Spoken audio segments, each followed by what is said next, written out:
नमस्कार दोस्तों, मेरा नाम है विजय कुमार गिरी और मैं आप लोगों का एक बार फिर से स्वागत करता हूं अपने यूट्यूब चैनल जिसका नाम है शुगर क्लासेस फॉर एग्रीकल्चर। दोस्तों, आज हम लोग पढ़ेंगे हमारा जो फाउंडेशन बैच है उसमें आज हम लोग एग्रोनॉमी का लेक्चर नंबर 39 पढ़ेंगे और इस 39th वाले लेक्चर में हम पढ़ेंगे वाटर शेड के बारे में। वाटर शेड क्या होता है, इसको बनाते क्यों है, इसकी इम्पोर्टेंस क्या है और इसको बनाने के फायदे क्या-क्या हैं। किस तरीके से ये हमारा एग्रीकल्चर में जो वाटर शेड है, इसका प्रॉपर तरीके से मैनेजमेंट करना हमारे लिए अच्छा होगा। इन सभी चीज़ों के बारे में यहाँ पर मैं डिटेल में आप लोगों को पढ़ाऊँगा।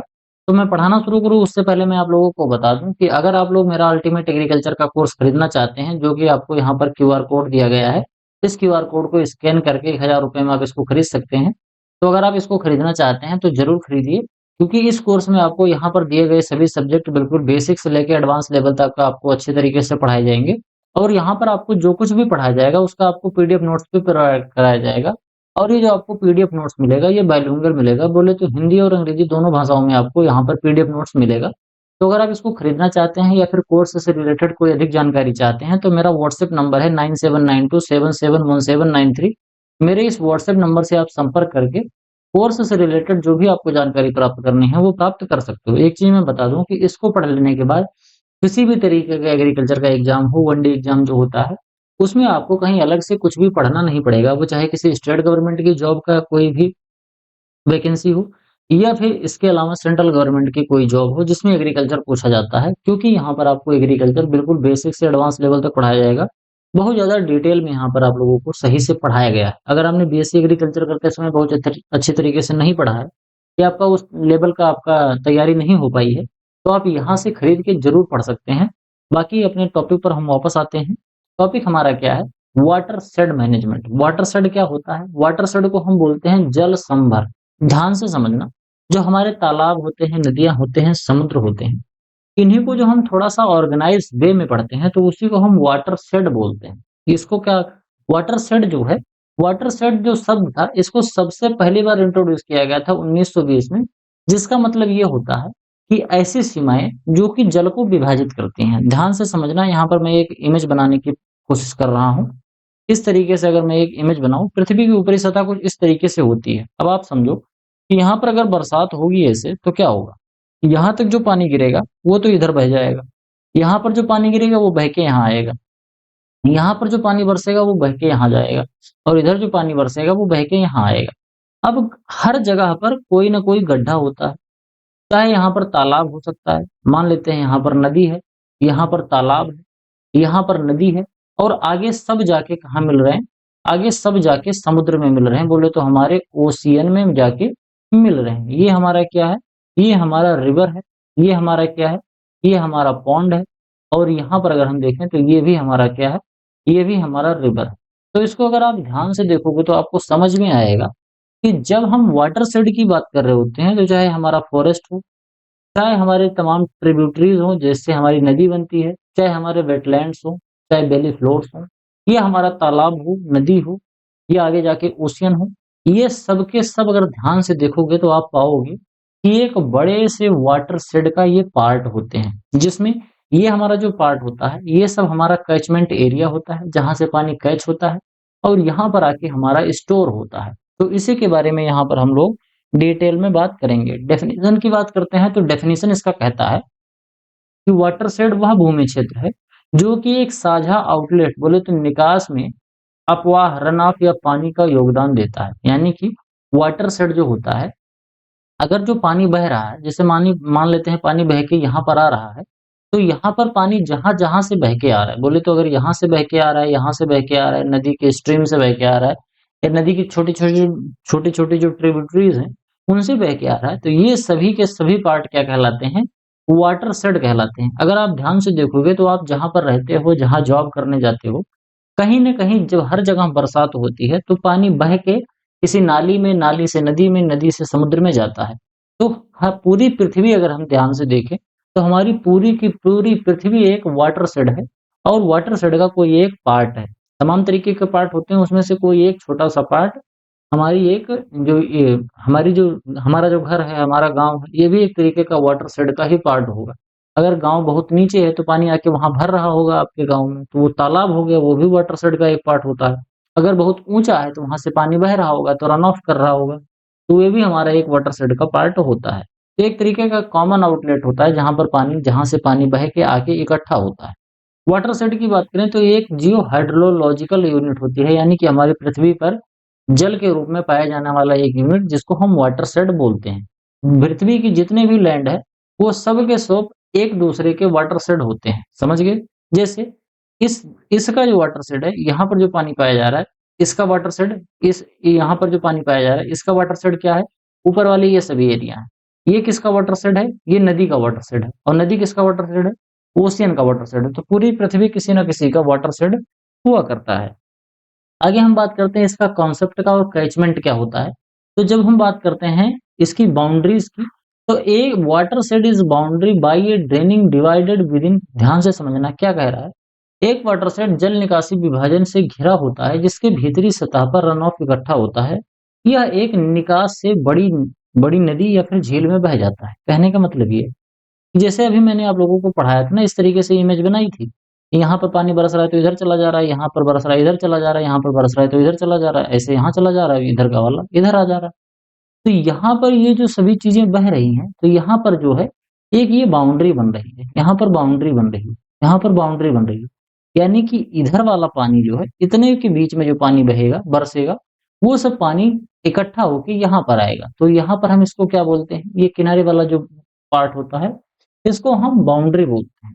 अब हम इसके बात करते हैं कि वाटरशेड जो टेक्नोलॉजी है, इसको यूज करने का कारण क्या है? देखो, अगर हम इसको ध्यान से समझेंगे तो वाटरशेड जो होता है, वाटरशेड सीधा-सीधा आप ऐसे समझो कि ये नेचुरली पाया जाता है। बहुत समय पहले जब आदमी नहीं हुआ करते थे, तब भी वाटरशेड था। ऐसा नहीं था कि तब वाटरशेड नहीं था, वाटरशेड तब भी था क्योंकि नदियाँ जो हैं लाखों करोड़ों साल पहले पृथ्वी पर आई थी।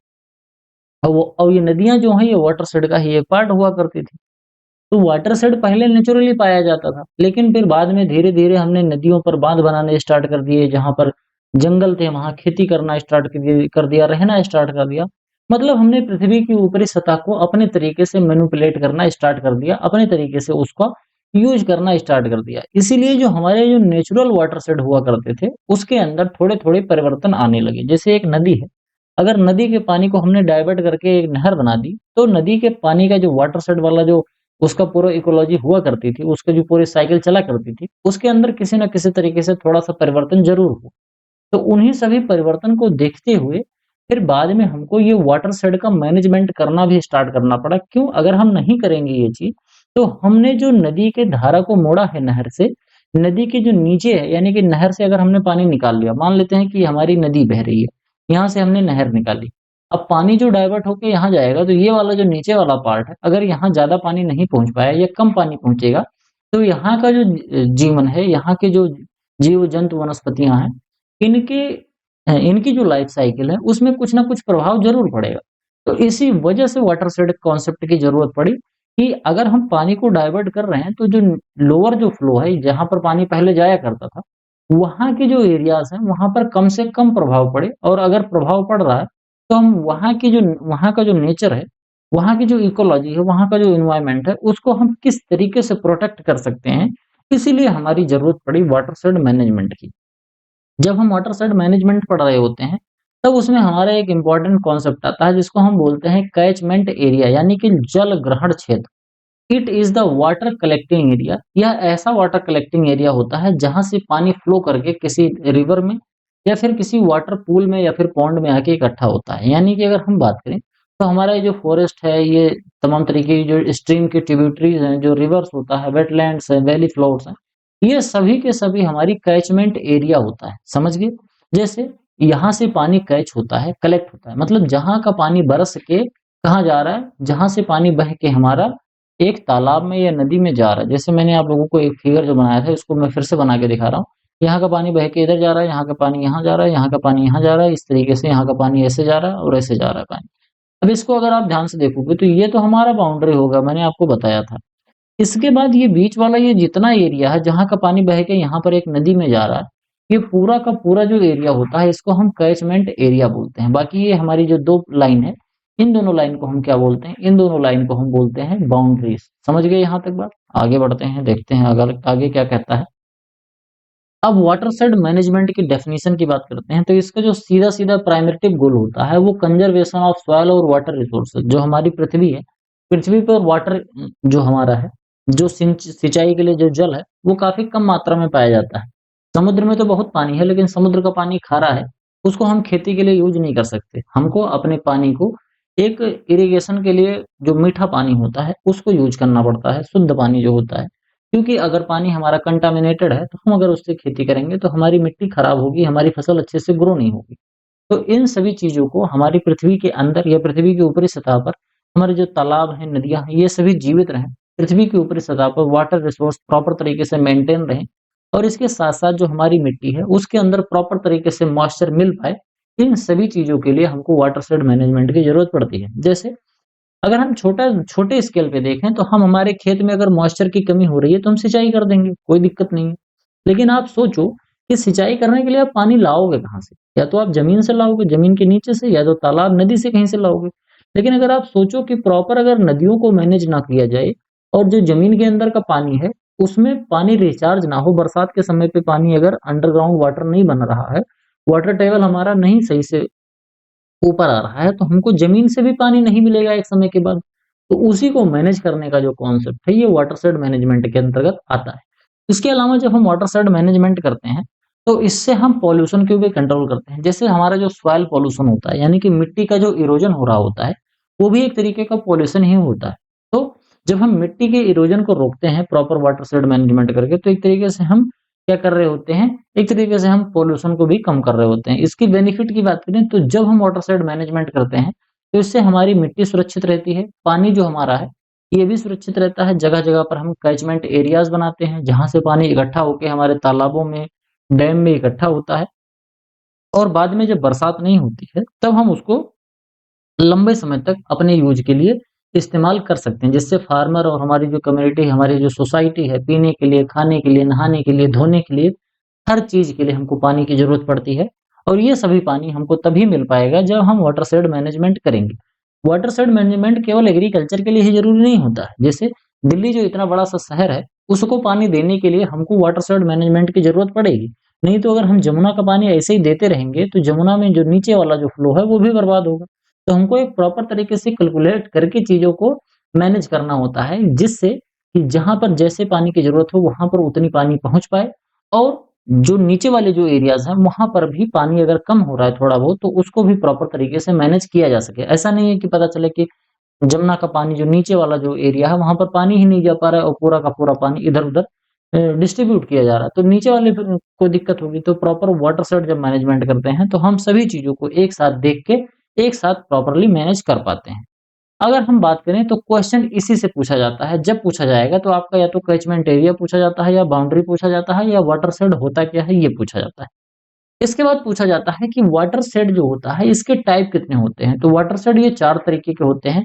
मैक्रो वाटरशेड होता है, माइक्रो वाटरशेड होता है, मिनी वाटरशेड होता है और मिली वाटरशेड होता है। ये 3 तरीके के वाटरशेड होते हैं। अगर हमारा जो कैचमेंट एरिया है यानी कि साइज़, ड्रेनेज, शेप और लैंड यूज़ पैटर्न जो है, उसी के आधार पर बनता है। अगर हमारा कैचमेंट जो एरिया है, वो 10,000 से ले 1,000 से लेके अगर 10,000 हेक्टेयर के आसपास है, तो हम उसको क्या बोलेंगे? उसको हम बोलते हैं मैक्रो वाटरशेड। ध्यान से समझना क्या बोला जा रहा है। जैसे मान लेते हैं ये हमारा है ना, तो यहाँ से पानी जो आ रहा है और यहाँ से पानी जो बह के आ रहा है। तो अगर ये पूरा एरिया अगर हम बात करें, इतना ये वाला एरिया जो है, अगर ये पूरा एरिया हमारा 1,000 से लेके 10,000 के बीच में है, तो हम क्या बोलेंगे? हम बोलेंगे कि ये मैक्रो वाटरशेड है। अगर 100 से लेके 1,000 है, तो माइक्रो वाटरशेड है। और 10 हेक्टेयर से लेके 100 हेक्टेयर के बीच में है तो मिनी वाटरशेड है और 1 हेक्टेयर से लेके 10 हेक्टेयर के आसपास है तो हमारा वो क्या है? वो मिली वाटरशेड है। तो समझ गए? Macro, micro, mini and milli watershed ये 4 तरीके के हमारे होते हैं। इन चारों का जो ये यूनिट है आपको इसको ज़रूर याद रख लेना है कि ये हेक्टेयर में होता है। अगर इतना हेक्टेयर एरिया होगा तो इस तरीके का वाटरशेड कहलाता है। इस तरीके का क्वेश्चन अभी हाल ही में जो एजीटीए का एग्जाम हुआ था उसमें भी इस तरीके का क्वेश्चन पूछा गया था। आगे बढ़ते हैं, ऑब्जेक्टिव की बात करते हैं तो ऑब्जेक्टिव मैंने लगभग-लगभग इसका बता दिया है। एक तो जब हम प्रॉपर तरीके से वाटर मैनेजमेंट करेंगे तो हमारा फूड, फॉडर, फाइबर, फ्यूल ये सब की जो ज़रूरतें हैं मतलब हमारा एग्रीकल्चर जो है वो प्रॉस्पेरस होगा यानी कि उसका प्रोडक्शन हमारा एग्रीकल्चर में प्रोडक्शन बढ़ेगा। पॉल्यूशन हमारा कंट्रोल होगा, हमारे पास जो रिसोर्सेज हैं उनका ओवर एक्सप्लॉइटेशन नहीं होगा, हम अच्छे तरीके से अपने रिसोर्सेज को यूज़ कर पाएँगे। ऐसा नहीं है कि ऊपर वालों ने ज़्यादा पानी यूज़ कर लिया, फिर नीचे वाले जो एरियाज़ हैं वहाँ पानी मिल ही नहीं पा रहा है।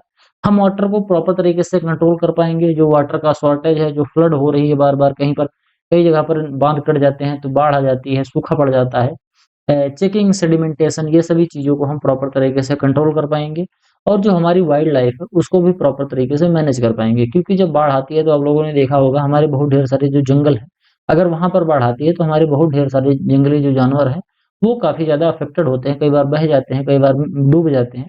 तो वो सभी चीज़ें हम वाटरशेड मैनेजमेंट करके सुरक्षित कर सकते हैं। इसके अलावा हमारा कंज़र्वेशन भी होगा, इरोज़न हमारा कंट्रोल हो जाएगा, सॉइल का मॉइस्चर भी हमारा सही होगा, सॉइल जो हमारा डिग्रेड हो रहा था वो भी सही होगा।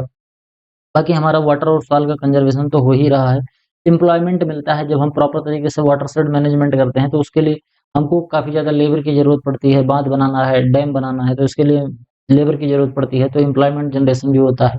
हमारा ग्राउंड वाटर वाटर जो है ये भी रिचार्ज होता है। बोले तो जब बरसात का पानी जो है वो तालाब में जाएगा, नदियों में जाएगा, इकट्ठा होगा तो वो ज़मीन के नीचे सोख के परकोलेट करके इन्फिल्ट्रेशन के द्वारा ज़मीन के नीचे जाएगा तो हमारा जो ग्राउंड वाटर है वो दोबारा रिचार्ज होगा।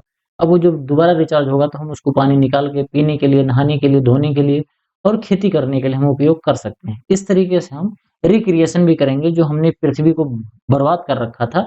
धीरे-धीरे जो हमने उसके अंदर तमाम तरीके के मॉडिफ़िकेशन करके, सड़क बना के, डैम बना के, उसको हम प्रॉपर तरीके से एक सस्टेनेबल वे में प्रॉपर तरीके से मैनेज करके पानी की उपलब्धता को हर जगह के लिए सुरक्षित कर पाएँगे। कंपोनेंट की हम बात करते हैं तो हमारे जो इरिगेशन प्रोजेक्ट होते हैं, इससे भी रिलेटेड क्वेश्चन पूछे जाते हैं कि इरिगेशन जो प्रोजेक्ट होता है, उसका क्लासिफिकेशन कल मिले कल कल्चरेबल कमांड एरिया जो कमांड एरिया के हिसाब से है, वो हमारा इरिगेशन प्रोजेक्ट जैसे छोटे इरिगेशन प्रोजेक्ट, बड़े इरिगेशन प्रोजेक्ट, इस तरीके से जो तमाम इरिगेशन के प्रोजेक्ट होते हैं, वो कौन-कौन से होते हैं, इससे रिलेटेड भी क्वेश्चन पूछा जाता है। इसमें पूछा जाता है कि जो कैचमेंट कमांड एरिया होता है, कैचमेंट कमांड एरिया जो होता है, वो कितना-कितना होगा तो उसको हम कौन-कौन सा इरिगेशन प्रोजेक्ट बोलेंगे। जैसे मान लेते हैं, कोई हमारा इरिगेशन प्रोजेक्ट है, जिससे हम 10,000 हेक्टेयर से ज़्यादा भूमि पर सिंचाई कर पा रहे हैं, तो उसको हम मेजर बोलते हैं, यानी कि मेजर इरिगेशन प्रोजेक्ट है। अगर 2000 से 10,000 हेक्टेयर एरिया में हम केवल सिंचाई कर पा रहे हैं, तो उसको हम मीडियम बोलते हैं।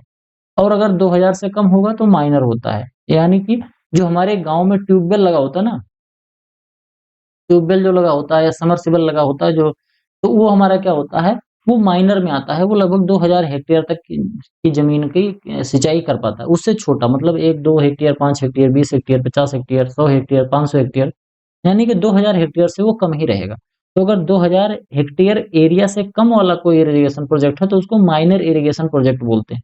कोई एक ऐसा है जो 2000 से लेके 10,000 एरिया में चलता है, जैसे छोटी-मोटी जो नहर होती है, वो हमारा क्या होता है मीडियम में आता है। और जो बड़ी-बड़ी नहर है जैसे इंदिरा गांधी नहर है, इस तरीके से जो बड़ी-बड़ी नहर होती है, जैसे शारदा नहर है, शारदा इरिगेशन प्रोजेक्ट है। इस तरीके से हमारा तमिलनाडु में तमाम है, आंध्र प्रदेश में अभी एक लिफ्ट ड्रेनेज प्रोजेक्ट स्टार्ट हुआ था। नाम तो उसका अभी नहीं याद आ रहा है, आंध्र प्रदेश में था।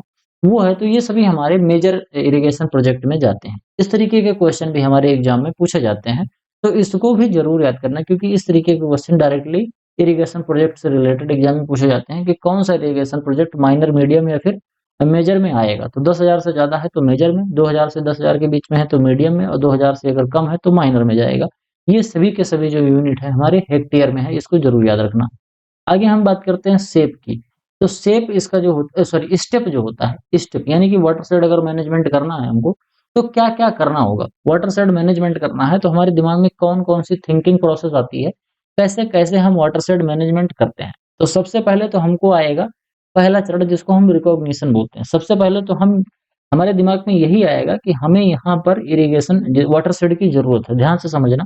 मैं इस वाटरशेड को आप समझो कि मैंने क्या कर दिया, आपका घर है, आपके घर में आपका छत है, आपने किचन गार्डनिंग कर रखी है, आपके थोड़ा-सा द्वार है, थोड़ा-सा आपके घर के स ग आप आपका जो घर है और सड़क है उसके बीच में थोड़ी-सी जगह है। केवल इतने को ही हम वाटरशेड एक बार मान के चलते हैं, तो फिर आप अच्छे से इन सभी चीज़ों को समझ पाओगे कि कैसे-कैसे करते हैं। तो जो वाटरशेड मैनेजमेंट है, ये इसके 4 स्टेप होते हैं। सबसे पहले तो हम रिकॉग्निशन फेज़ होता है, यानी कि हम ये चीज़ सुनिश्चित कर रहे होते हैं कि हमको वाटरशेड की ज़रूरत है कि नहीं है। यानी कि अगर हम छत बना रहे हैं तो हमको सबसे पहले सोचना होगा कि छत का ढाल किधर करें कि जिससे पानी जो है वो ऐसी जगह पे बह के ना जाए कि जिससे आगे चलकर बवाल हो। तो एक तो हमने रिकॉग्नाइज़ किया कि हमको ज़रूरत है कि नहीं है। अगर नहीं करेंगे तो पता चला कि हमारा जो मोहरा है जिसको हमारे यहाँ द्वार कहते हैं, वो उसका मिट्टी जो है वो बही जा रही है। किचन गार्डनिंग अगर कर रहे हैं तो पता चला बरसात का पानी है वहाँ पर जाके इकट्ठा हो रहा है। तो हमारे दिमाग में पहले आया कि हमको ज़रूरत है कि नहीं है।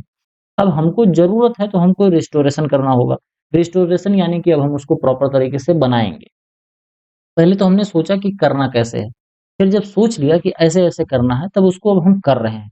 हमने कर लिया तो रिस्टोरेशन फेज़ हो गया यानी कि हमने प्रॉपर तरीके से मेड़ बना लिया और छत बना लिया, प्रॉपर तरीके से पाइपलाइन बिछा दिया जिससे कि बरसात का पानी प्रॉपर तरीके से मैनेज हो पाए। अब जब ये चीज़ बन गई तो इसको हमको क्या करना होगा? प्रोटेक्ट करना होगा। जैसे हमने मेड़ बना लिया, अब अगर उस मेड़ को हम प्रोटेक्ट नहीं करेंगे तो एक समय के बाद वो मेड़ कट जाएगा। तो उस मेड़ को हमने क्या कर दिया प्रोटेक्शन दे दिया और उसके बाद इम्प्रूवमेंट की भी ज़रूरत होती है। ऐसा नहीं होता है कोई चीज़ परफेक्ट नहीं होती है। हमने उसको बनाया हो सकता है उसमें थोड़ी-सी प्रॉब्लम आए तो उसको बाद-बाद में हम टाइम टू टाइम उसको इम्प्रूव करते रहते हैं। तो हमारा इम्प्रूवमेंट का फ़ेज़ भी आता है। तो ये 4 फ़ेज़ होते हैं वाटरशेड मैनेजमेंट के। अब मैं आपको दूसरा एग्ज़ाम्पल देके समझाता हूँ। ध्यान से समझना एक नदी है नाम है उसका सरयू नदी। सरयू नदी क्या होता है हमारे गाँव के बगल में ही है, अयोध्या का रहने वाला हूँ मैं। तो जो सरयू नदी है, इसमें बाढ़ आती है, बार-बार बाढ़ आती है।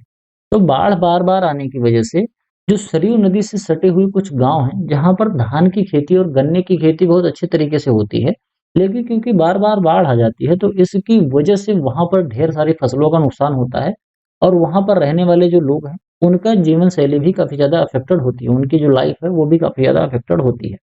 तो सबसे पहले तो हम रिकॉग्नाइज़ करेंगे कि यहाँ पर ये जो बाढ़ आ रहा है, इसको हम मैनेज कैसे करें? नदी को गहरा करके कर सकते हैं या बाँध बना के कर सकते हैं या फिर जहाँ पर बाढ़ आ रही है उससे पहले यानी कि सरयू नदी में कहीं और पहले से 2-4-10 जिले पहले से वहाँ कोई डैम बना के पानी को कहीं और हम डाइवर्ट कर सकते हैं। जहाँ पर पानी कम हो, वहाँ पर हम पानी उसको पहुँचा दें, तो पानी डाइवर्ट हो जाएगा दोनों जगह पर, तो बाढ़ नहीं आएगी। तो हमने तो सबसे पहले रिकॉग्नाइज़ किया कि हमको ये समस्या आ रही है, ऐसे बाढ़ हो रही है और इस बाढ़ को हमको कैसे निपटना है। तो ये तो रिकॉग्निशन हो गया मतलब हमें पता चल गया कि बीमारी है क्या। अब आगे हम करेंगे रिस्टोरेशन। जब हमने सोच लिया तो हम करेंगे, अगर पानी को डाइवर्ट करना होगा तो डैम बनाएँगे। अगर पानी को कंट्रोल करना होगा तो हम क्या बनाएँगे बाँध बना देंगे दोनों तरफ। स नदी के दोनों तरफ बाँध बना देंगे जिससे कि बाढ़ का पानी जो है वो दूर तक फैले नहीं, तो रिस्टोरेशन कर लेंगे। अब जब बाँध बन गया या डैम बन गया तो उसको हमको प्रॉपर तरीके से प्रोटेक्शन देना होगा, नहीं तो जो डैम है या फिर हमारा जो बाँध है, वो जब बाढ़ आएगा तो कट जाएगा। उसमें ढेर सारी चीज़ें हो सकती हैं, वो डैमेज हो जाए और फिर बाढ़ आएगा तो उसमें कटाव होगा और हमारा बाँध जो है वो टूट जाएगा। तो बाँध टूट जाएगा तो फिर से वही प्रॉब्लम हो जाएगी, तो हमको प्रोटेक्शन भी उसको देना है। और बाद में जब हमारा बाँध बन गया, तो कई बार हम देखते हैं कि कुछ न कुछ उसमें प्रॉब्लम आती रहती है, बाँध है या डैम है। तो उसको प्रॉपर तरीके से हमको अनवरत उसके अंदर इम्प्रूवमेंट करने की ज़रूरत पड़ती रहती है, जिससे हम प्रॉपर तरीके से वाटर शेड का मैनेजमेंट कर पाएँ। तो ये हमारे 4 स्टेप होते हैं। इन्हीं चारों स्टेप को यहाँ पर डिटेल में बताया गया है। एक बार वीडियो को पुश कर लेना, पुश करके देख लेना, समझ लेना क्या-क्या कहा जा रहा है, बाकी है यही सभी चीज़ें और कोई बहुत ज़्यादा दिक्कत वाली इसमें बात नहीं है। आगे वाटर रिसोर्सेज डेवलपमेंट प्लान, इसमें हम क्या करते हैं कि हम वहाँ का जो हमारा वेजिटेटिव बिहेवियर है, इसके अलावा हमारी जो building for control bund along control counters of erosion, इन सभी चीज़ों को देखकर हम एक डेवलपमेंट प्लान बनाते हैं। जैसे हम वहाँ पर जो डैम बना रहे हैं या जो बा बाँध बना रहे हैं, उसको भी हमको तो देखना होगा कि कौन-सा बाँध या कौन-सा डैम यहाँ पर चल सकता है। नहीं तो हमने बना दिया, पता चला बाढ़ आया, बाँध कट गया। तो हमको प्रॉपर तरीके से देखना पड़ेगा कि कौन-सा डैम यहाँ पर काम करेगा या कौन-सा बाँध हम बना के इसको हम मैनेज कर पाएँगे। इसके अलावा हमारे कुछ एडिशनल मेजर्स होते हैं, जैसे इरिगेशन है, हॉर्टिकल्चर है, कल्टीवेशन है। इन सभी चीज़ों को आप देख के छोटे लेवल पर इसको कर सकते हो। बाकी हमारा जो वाटरशेड मैनेजमेंट के प्रोग्राम है, इससे रिलेटेड क्वेश्चन कई बार एग्ज़ाम में पूछे जाते हैं। कौन-कौन से वाटरशेड मैनेजमेंट के प्रोग्राम भारत सरकार में लॉन्च किए गए थे?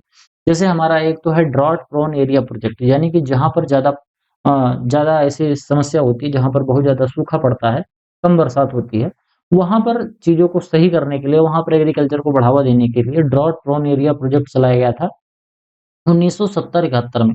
इसका जो प्राइमरी मोटिव था वो restoration of ecological balance and optimum utilization of resources to mitigate drought, यानी कि ड्रॉट को कम करने के लिए हमारे पास जो पानी है उसको हम कैसे ज़्यादा से ज़्यादा यूज कर सकें, जैसे छोटे-छोटे डैम बनाना, तालाब बनाना, इस तरीके के प्रोजेक्ट चलाए गए थे। इसके बाद डेज़र्ट डेवलपमेंट प्रोग्राम, यानी जो डेज़र्ट है उसको किस तरीके से हम अच्छे तरीके से डेवलप कर पाएँ, 1977 और 78 में स्टार्ट किया गया था, जिससे वहाँ का एक इकोलॉजिकल जो बैलेंस है वो फिर से रिस्टोर हो सके और वहाँ पर हम ड्रॉट वाले एरिया में भी खेती कर सकें। इसके बाद हमारा national watershed development programme for rainfed agriculture, ये 1986-87 में चलाया गया था। इसके अलावा कंट्रोल ऑफ शिफ्टिंग कल्टीवेशन ये 86-87 में चलाया गया था, जो कि हिली एरियाज में ज़्यादातर हुआ करता था। आसाम वाला जो एरिया है, छत्तीसगढ़ वाला जो एरिया है, या थोड़ा-सा मध्य प्रदेश जो एरिया है, यहाँ पर हमारा शिफ्टिंग कल्टीवेशन होता है, जिसको झूमिंग खेती कहते हैं। तो ये झूमिंग खेती या खानाबदोशी टाइप की जो खेती होती है, इसकी वजह से भी हमारा वाटरशेड काफ़ी ज़्यादा प्रभावित होता है। हमारी जो मिट्टी होती है बहुत ज़्यादा बर्बाद होती है, सॉइल इरोजन बढ़ता है।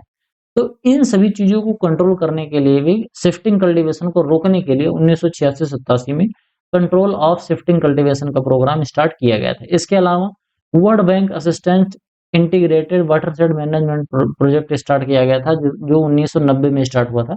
इसमें जो फाइनेंशियल असिस्टेंस मिलती थी, वो मिलती थी वर्ल्ड बैंक से, यानी कि विश्व बैंक से हमको पैसा मिलता था और उस पैसे की मदद से हमने लोन लेकर integrated watershed development project start किया था, जिससे भारत में पानी का प्रॉपर तरीके से प्रबंधन हो सके। समझ गए यहाँ तक बात? इसके अलावा अगर हम बात करते हैं तो वाटरशेड की कुछ प्रैक्टिसेस होती है, कुछ पर्पज और मेथड होते हैं। जैसे पर्पज की बात करें तो इन्फिल्ट्रेशन होता है। जब वाटरशेड हम बना रहे होते हैं, तो वाटरशेड का सीधा-सीधा पर्पज क्या होता है? एक तो हम वाटर होल्डिंग कैपेसिटी को बढ़ा रहे होते हैं, सॉइल इरोजन को रोक रहे होते हैं और इन्फिल्ट्रेशन को बढ़ा रहे होते हैं। एग्जांपल से आप समझो, जैसे आपका क्या है कि आपका गाँव है। अब आपके गाँव में बरसात होती है और अगर आपके गाँव में इमेजिन करो कि अगर आपके गाँव में कोई भी तालाब या नदी नहीं है, तो जो बरसात का पानी होगा वो एकाएक बरसेगा और बरसने के बाद वो एक दिन में तुरंत बह के चला जाएगा आपके गाँव से बाहर। तो आप बताओ, क्या आपके गाँव के नीचे जो मिट्टी है, उस मिट्टी के नीचे वाटर टेबल जो है, क्या वहाँ पर पानी रहेगा? नहीं रहेगा। क्यों नहीं रहेगा? क्योंकि जब वहाँ पर पानी जाके स्टोर होगा तभी तो पानी आपको मिलेगा। तो स्टोर होने के लिए क्या करना पड़ता है? जो बरसात वाला पानी है, उसको सबसे पहले बात जहाँ पर वो बरस रहा है पानी, उसको वहीं पर हम स्टोर करें। जैसे आपके गाँव में, जैसे हमारे गाँव में 4-5 तालाब हैं। हर घर का जो पानी होता है, हर घर के आस-पास का जो पानी होता है, वो बहता है और तालाब के अंदर चला जाता है। अब तालाब में पानी वो भर जाता है, बरसात के टाइम पर भर जाता है, फिर धीरे-धीरे 2-3 महीने, 4 महीने में वो सूखता है। धीरे-धीरे सूख के जो हमारी ज़मीन के नीचे वाटर टेबल है, वहाँ पर वो पहुँच जाता है, तो हमारे नलों से प्रॉपर पानी आता है। हमारे यहाँ कोई पानी की दिक्कत नहीं है, बिल्कुल स्वच्छ पानी, शुद्ध पानी और 12 महीने हमको पानी मिलता रहता है। तो हमने क्या किया है, हमारे यहाँ वाटर होल्डिंग कैपेसिटी प्रॉपर तरीके से हमने डेवलप कर रखी है। हमारे गाँव में 4-5 तालाब हैं। अब जब हम पानी को होल्ड कर रहे होते हैं, तो जैसे मान लो हमने तालाब में पानी रोक लिया। अब जब तालाब में पानी होल्ड हो गया, तो इन्फिल्ट्रेशन होगा सीधा-सीधा, यानी कि अंतःश्रवण होगा। पानी तालाब से धीरे-धीरे ज़मीन से रिसते हुए ज़मीन के बिल्कुल नीचे पहुँच जाएगा, जहाँ पर पानी हमारे एक्वाफर में जाके इकट्ठा हो रहा है। तो वाटर टेबल हमारा बढ़ेगा, यानी कि मृदा में जो पानी का स्तर है, वो बढ़ेगा। और जब हम पानी को रोक लेते हैं, जब पानी बहुत तेज़ी से बहता नहीं है, तो हमारा सॉइल इरोजन भी नहीं होता। जैसे खेत में पानी बरस रहा है और खेत के कोने में एक जगह आपने तालाब बना रखा है, तो खेत का पानी बह के उसी तालाब में इकट्ठा हो जाएगा। अगर ऐसा नहीं हो, तो क्या होगा कि पानी बहेगा और बहते-बहते एक जगह पर वैसे बहुत ज़्यादा फ्लो हो जाएगा पानी का, तो वो अपन की खेत की मिट्टी जो है, उसको भी बहा के लेके चला जाएगा। तो ये 3 प्रोसेस हमारे होते हैं, जब हम वाटरशेड मैनेजमेंट कर रहे होते हैं, छोटे लेवल पर या बड़े लेवल पर। तो ये 3 काम हमारे होते हैं। बाकी हमारा जो फ्लड वाला कंट्रोल है, वो सब चीज़ें तो बड़े लेवल पे होती है, लेकिन माइक्रो लेवल पे अगर हम देखें, तो ये 3 चीज़ें हमारा वाटरशेड मैनेजमेंट जो है वो करता ही करता है। पानी को रोकेगा, अगर पानी रोकेगा तो ज़मीन के नीचे जाएगा वो पानी। ज़मीन के नीचे जाएगा तो वाटर टेबल बढ़ेगा और जब पानी रुक-रुक के बहेगा या पानी नहीं बहेगा, तो सॉइल इरोजन नहीं होता है। समझ गए? तो यहाँ तक कि ये सब चीज़ें हमारी हुई और इसके अलावा यहाँ पर और जो कुछ भी चीज़ें हैं, एक बार आप स्क्रीनशॉट ले लेना, बाकी कुछ ज़्यादा बहुत इम्पोर्टेंट है नहीं। आई होप आपको वीडियो पसंद आया होगा। वीडियो पसंद आया हो तो वीडियो को लाइक करिए, चैनल को सब्सक्राइब करिए, दोस्तों के साथ शेयर कीजिए। आपके जो सुझाव हैं कमेंट बॉक्स में ज़रूर लिखिए। बाकी अगर हमारा पेड कोर्स खरीदना चाहते हैं तो व्हाट्सएप से हमसे संपर्क ज़रूर कीजिए। व्हाट्सएप का नंबर स्टार्टिंग में मैंने आपको बताया है 9792771793 9792 77 1793। इस नंबर पर संपर्क करके मेरा अल्टीमेट एग्रीकल्चर जो कोर्स है उससे रिलेटेड तमाम तरीके की जानकारी आप प्राप्त कर सकते हैं। एक अच्छी तरीके से अपनी पढ़ाई को एक अच्छा मकाम देने के लिए इधर-उधर भटकने से अच्छा है कि कोर्स को परचेज़ करो, अच्छी तरीके से पढ़ो। इधर-उधर आपको कहीं भटकना नहीं पड़ेगा, कोई बुक नहीं सोचना है, कुछ नहीं करना है। जितना मैं बताता जाऊँगा उसको उतना पढ़ते जाना है। मिलते हैं किसी दूसरी वीडियो में, तब तक के लिए इजाज़त दीजिए। धन्यवाद।